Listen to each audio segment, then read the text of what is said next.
আজ আমি আমার নতুন বাগানে কলমি শাকের গাছ লাগালাম। তো অনেক দিনের ইচ্ছা ছিল যে আমার বাগানে শাকসবজি, ফলমূল, ফুল সব রকমের গাছ থাকবে। তো আস্তে আস্তে আমার সব শখ পূরণ হয়ে যাচ্ছে।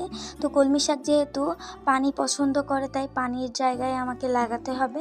এই সাইডে কিন্তু বৃষ্টি হলে অনেক পানি চলে আসে। তো আমি এখন জায়গাটাকে পরিষ্কার করছি, কারণ আগাছায় ভরে গিয়েছে। অনেক গাছ ছিল ওখানে, ছোট ছোট, ওগুলোকে নিড়িয়ে দিচ্ছিলাম। আর ওখানে অনেক ইট খোয়া ছিল, ওগুলোকে আমি খুব ভালোভাবে পরিষ্কার করে দিয়েছি।